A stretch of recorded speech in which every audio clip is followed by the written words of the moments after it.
Fala rapaziada, antes de começar o vídeo, já deixa o like aí, comenta pra estar ajudando no crescimento do canal. Toda semana eu tô trazendo conteúdo novo pra vocês. Então é isso, curtam o vídeo aí, valeu! Você começando o Globo Esporte, abrindo mais uma semana no Brasileirão, você viu? O Flamengo passou por cima do Atlético Paranaense, só precisou jogar no primeiro tempo. O Flamengo jogou um tempo e passou pelo Atlético Paranaense. Caminhar em direção ao Maracanã usando a camisa do clube, chegar cheio de orgulho. A emoção é muito grande, né, cara? Pô, tava com muita saudade do Maracanã, né? A volta da torcida do Flamengo a um jogo do Campeonato Brasileiro. A terceira partida do time com público no Maracanã desde o início da pandemia.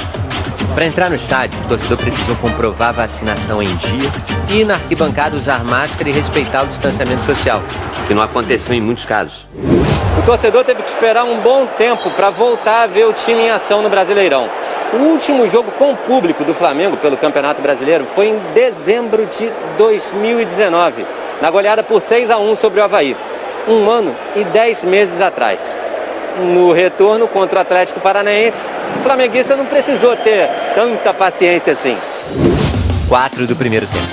Andrés Pereira apareceu livre, deixando o ataque desde antes do meio-campo. Trabalha com o Andrés Pereira. Passou para o Bruno Henrique e recebeu de volta.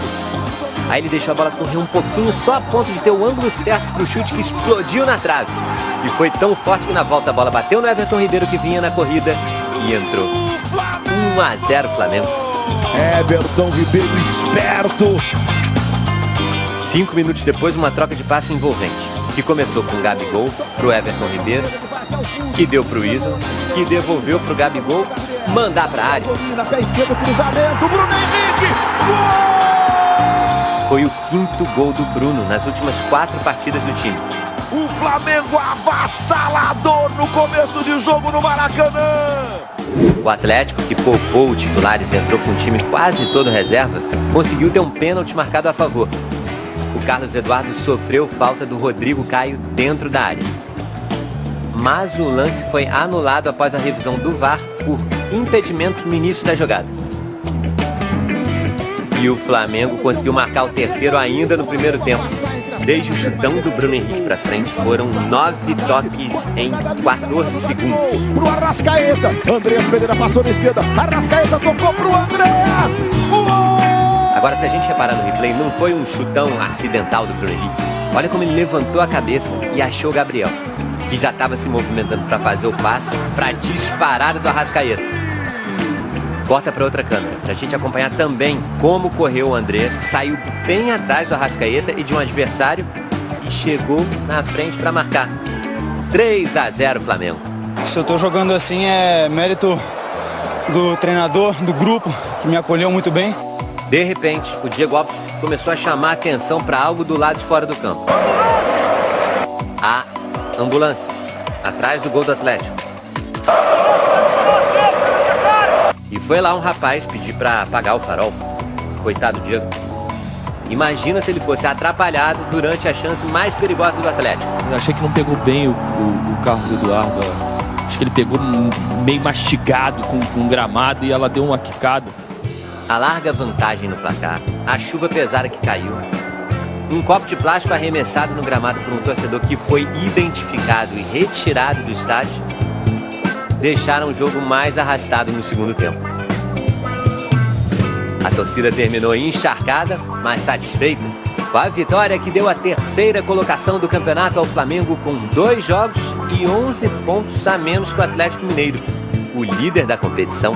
Hoje o Flamengo está numa semifinal de Copa do Brasil, o Flamengo está numa final de Libertadores, estamos brigando pelo Brasileiro, temos jogos a menos, continuar dando uma continuidade nesse trabalho aí para que a gente chegue nos nossos objetivos, que é dar a volta olímpica. Uma última informação, o Flamengo renovou os contratos do Diego Alves, Diego Ribas e do Felipe Luiz. Outro detalhe que eu acho que é sempre importante a gente lembrar e comentar, analisar sobre, por exemplo, Andrés Pereira.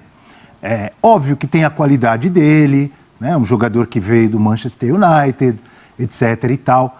mas sempre facilita você entrar num time já pronto, entrosado, e óbvio que facilita você estar jogando ao lado de vários caras que também jogam. Muito, claro. Então a gente pode até imaginar, pô, se o Andréas Pereira, por exemplo, ele sempre disse que, ele sempre deixou claro a paixão dele pelo Santos.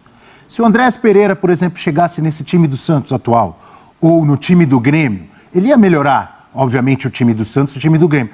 Mas será que ele já estaria se destacando tanto? Não. Não. Porque, é óbvio, tem a qualidade dele, mas o time ajuda muito. É um time pronto, entrosado. Os caras estão juntos há 3 anos ali, o quarteto ali da frente, Arrascaeta, Everton Ribeiro, Gabigol, Bruno Henrique, William Arão. Então, é uma engrenagem que já está pronta. Você só troca uma peça ali, mas você trocou uma peça de alta qualidade, você não pegou uma peça enferrujada. Você tira o Gerson, você põe o Diego. Continua a engrenagem, tudo funcionando perfeitamente. Ah, o Diego tá lesionado? Trouxemos aqui o Andréas Pereira. A sua máquina continua funcionando de forma perfeita. É uma peça nova, de qualidade, substitui a outra e a engrenagem está lá, está tudo. Então, obviamente que facilita. Tem o mérito dele, mas claro, o time ajuda muito.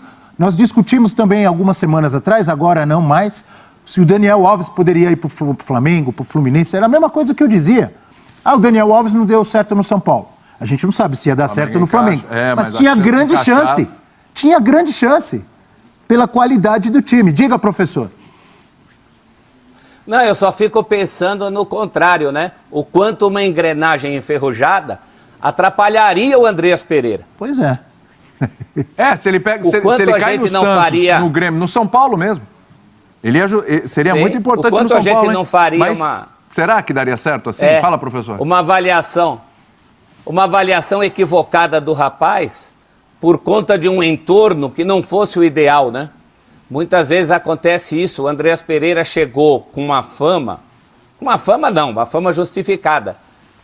Pelo que ele jogava, lhe faltava justamente uma coisa que é fundamental para essa função que ele está exercendo: intensidade. E de repente ele se acha como um jogador com uma intensidade interessante para um time que, como o Abel lembrou, já é uma engrenagem em bom movimento, né? Então esse time ajudou o Andréas Pereira, assim como alguns dos times citados talvez emperrassem o futebol do Andréas Pereira. É um conjunto, realmente, e as duas coisas têm que andar juntas. Eu acho que tem um mérito gigante do Flamengo aí, que é o olhar clínico no mercado. Claro, quando você tem dinheiro, é mais fácil. É outra conversa. É outra conversa. Mas mesmo quando você tem dinheiro, a gente tem exemplos, a gente pode ficar aqui 5, 6 programas falando de exemplos de times que tinham dinheiro e que contratavam mal, formaram elencos que pareciam... O próprio Flamengo, né? Na própria história do Flamengo, a coisa não deu liga. Já que falamos do Santos, você pode estar com muito dinheiro e jogar o dinheiro fora trazendo Cueva. Exatamente. Pronto. Pode se endividar por 10, 15 anos trazendo o Leandro Damião. E na época, perfeito, Abel, vamos ser justos, jogava um bom futebol, fazia gols no Internacional. O problema é muito alto. Não deu certo no Santos. Mas, por exemplo, o Cueva é um bom exemplo de você desperdiçar dinheiro. Perfeitamente, você foi super bem. Então, assim, o Flamengo ele é muito pontual. Claro, o time, a engrenagem funciona, fica mais fácil. Mas o Flamengo é pontual. Então, assim, por que o Palmeiras não foi olhar o Andréas Pereira? Tô falando do Palmeiras, estou falando de rivais ali. O Galo foi um time que se remontou, né? Então trouxe bons nomes e tal, etc. Mas, por exemplo, Palmeiras, coisa de ajuste de elenco. Por que não olhou o Andréas Pereira? O Kennedy, a gente ainda está esperando dar resultado. Vamos ver como é que vai ser o Kennedy no Flamengo. Mas as contratações, você fala, mas quando trouxe o Michael... mas já recuperaram o Michael, né? Mas o Vitinho foi lá atrás. Mas recuperaram o Vitinho. Então, assim, o Flamengo vai ao mercado, aquela coisa do gelo no sangue, do Marcos Braz, todo mundo, desespero, vai contratar, você calma. Aí, de repente, traz alguns jogadores que você olha, você fica com um pingo de dúvida, como o professor falou com relação à intensidade, mas a coisa encaixa. Então, eu acho que o Flamengo tem um mérito absurdo de observar bem. De observar bem, e aí a peça se encaixa. Eu não entendi por que você citou o Palmeiras. O Palmeiras, nos últimos tempos... Mas esse ano... Ele também fez boas contratações. Eu posso citar, por exemplo, o Piquerez. Ele perde o Vinha... O Gustavo Gomes. E rapidamente ele repõe com qualidade... Aliás, na mesma fonte, praticamente, lá no Uruguai, ele vai lá e pega o Piquerez. Eu citei o Palmeiras, porque o Palmeiras fez algumas contratações que você olhava, você até achava que podia ser, mas Zé Rafael até